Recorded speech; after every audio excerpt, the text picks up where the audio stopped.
السلام علیکم۔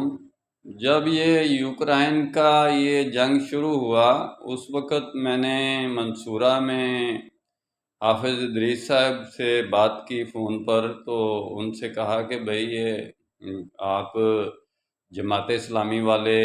یہ اپنی پولیٹکس بنائیں کہ آپ یوکرائن کے حق میں بات کریں کہ رشیا نے یہ جارحانہ اٹیک کیا ہے تو اس کی مخالفت کریں، کیونکہ رشیا نے پہلے اسلامک اسٹیٹس پر بھی جارحانہ اٹیک کیا اور اب یہ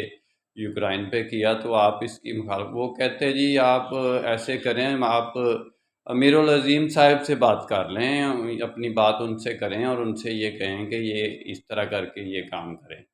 تو میں نے کہا کہ بھائی میں امیر العظیم صاحب سے کیوں بات کروں، میں نے آپ سے جو بات کر لی ہے۔ یہ تو حال ہے ان کا کہ یہ اپنے آپ کو کہتے ہیں تحریک ہے، تحریک ایسی ہے کہ جمود ہے، یعنی کہ تحریک تو وہ ہوتی ہے کہ ایک فرد کو، ہر فرد ہے ملت کے مقدر کا ستارہ، ایک فرد کو اگر کسی بات کے علم نالج مل گیا ہے، کوئی ایسا علم ہے کہ جو برننگ ہے، تو اس کو چاہیے کہ وہ آپ آگے دوسرے کو ریپریزنٹ کرے، دوسرے تک پہنچائے، دوسرے تک آگے فارورڈ کرے، بجائے اس کے کہ وہی بندہ یعنی کہ جو جس نے پہلے پیغام پہنچایا ہے وہی وہ دوسرے کو پہنچائے، وہی تیسرے کو پہنچائے، وہی پوری جماعت اسلامی کو پہنچائے۔ یہ تو کوئی بات نہیں ہے نا۔ تو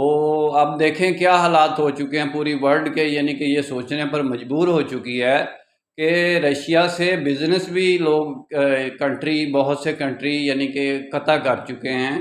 اور اس وجہ سے کہ بھائی یوکرائن پہ وہ ساری اس طاقت کو جمع کر کے بزنس کی طاقت کو اٹیک کر رہا ہے، جس کی وجہ سے انڈیا پر امریکہ پابندیاں لگا رہا ہے، یعنی کہ یہ ایک ظالمانہ کام ہے جو رشیا کر رہا ہے۔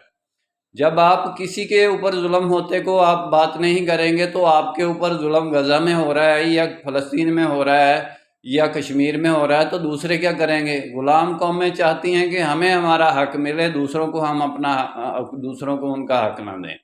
میرا کام اسلامک ورلڈ کی امن اور یونائٹی کا ہے، انشاءاللہ ڈیٹیل میں بات پھر ہوگی۔ نسبت وحدت خدمت خیر کے ساتھ، اللہ